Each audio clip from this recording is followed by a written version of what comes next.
All right, so that's what we're going to take on in the show. Yep. What we also want to take on is what's going on with Marco Rubio and Donald They've got Trump. beef.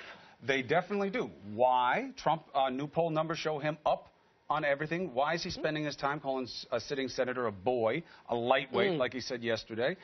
Is this working for him? Is it working against him? Let us discuss. We have Mercedes Viana Schlapp here with us, and we also have Matt Schlapp. Matt is a former George W. Bush political director and chairman of American Conservative Union, and Mercedes, his wife, former spokesperson for Spanish language media under President George W. Bush. Good to see you both. Good to have you both. Good morning. Buenos dias. Buenos dias, igual. Hola, hola. When you look at what Donald Trump is doing, he says, Mercedes, I'm just returning fire. But Counterpunch, right? I'm a counterpuncher. You know, he started it. But what is your diagnosis of what is happening here and who it helps? Look, obviously, Donald Trump views Marco Rubio as a threat. He's climbing in the polls, and as we know, Donald Trump stays very closely attuned to what's happening in every single poll. And so he's taking him on, saying, look, I have business experience. I've done the deals. And he's trying to make this comparison for these voters. And in the meantime, he's actually having quite fun doing it by sending him the care package, which, by the way, Chris, I'm convinced Donald Trump is going to send a care package to you any day now. So you got to let us know. I'm a little worried what would be inside. Will it be ticking? I'm a little worried. Matt, why don't we actually play this out? Because I actually wanted to ask you, but I'll ask you this on the other side of it. Let's a little bit of that tidbit from yesterday, the gift that you gave us on New Day with Donald Trump. Let's listen to the sound. Trump NATO. He's a lightweight. He's weak on immigration. Take a look at his past. He's got $12 in the bank. He borrows. He works with his car dealer in Florida. Give me a break. Rubio is not the guy that's going to be negotiating with the kind of people you have to negotiate with to turn this country around.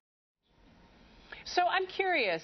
He didn't really answer the question about the whole gag gift, first of all, which I thought was deflective. The question is merely a suggestion. But also, I'm wondering, is there a way that Rubio benefits from all of this fuss from Donald Trump? Matt? Well, it's a great question, and I think everybody has been anticipating that in this Republican race, with this more brash and aggressive, some of us in the Midwest might even say New York style of Donald Trump, that we keep thinking that it's going to boomerang. But, you know, in these 3 state polls, these key polls, it doesn't seem to be boomeranging. Now, you know, if you get inside the poll, there are some weaknesses Donald Trump has, but one of the strengths he has is leadership skills. And as you notice when he makes these counter punches or attacks or whatever you want to call them, it's really all about how he can lead and he can negotiate, which plays right to his strength.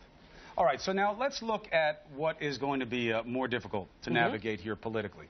The most recent numbers of Florida, if we can put them up, Mercedes, Trump is in the lead, fine. But the shocker here is that this is the home state, the backyard of both Rubio and Bush. Let's talk about this Rubio-Bush dynamic. Mentor-mentee. Right? They're friends, you know, and both of them say that, but that ain't going to last. How does this one play out?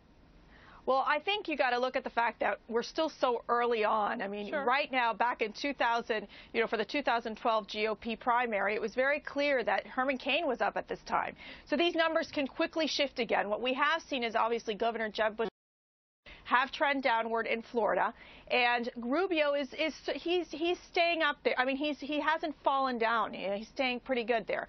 But I think when you look at these numbers in Florida, it's very clear that these GOP voters, right now, the sentiment is still anti-establishment.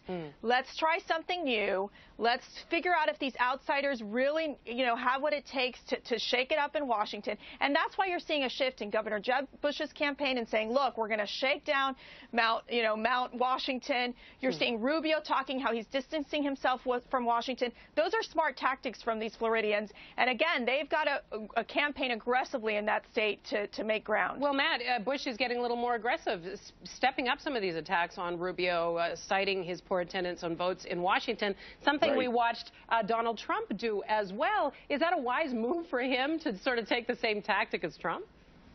Absolutely. I mean, if you look at all these polls, the indication from Republican voters is they want someone who's going to shake things up. And Jeb Bush did that when he was governor of Florida. He was the leading conservative governor during his time in office, and he wants to rekindle that spirit with these voters. And he's seen as establishment, obviously being the brother and son of former presidents. It's hard for him to shake that feeling from voters, but he needs to go and talk to them about what he would do to change things. Remember, Jeb Bush has never spent one day in elected office in Washington, and he ought to take Washington on, and I think he's trying to do that with this new strategy. But the question becomes, how do you fight a friend? I mean, that's one of the things that changed this, and arguably they should have been a little bit more quiet about it early on. They knew only one could live, right? I mean, both of them knew only one can live. Only one Floridian can make it out of that primary. Chris, so completely right. Friends in politics, there's not many friends in politics, and that was going to be short-lived. I knew it when Jeb Bush said, oh, we're friends. Yes, you can be friends, but when you have to compete and you're win your state, you're going to do what you can, and you're going to have to knock the other candidate down. That's just the way it works in politics. And so I think that, you know, with Senator Marco Rubio doing better in the polls, they're keeping a close, Jeb Bush's campaign is keeping a close eye on that. And so I think you're seeing that with Trump, too. They're ready to knock him down. But again, we're going to have to see how Senator Rubio, he's going to do. I expect he'll do well in the next debates. And, you know, again, he's rising. So it's something to be watching carefully. The Schlapps. Thank you very much to both of you. Thank you. We'll check in when we have the next event and need perspective. Absolutely. Appreciate it. This is a big story. There are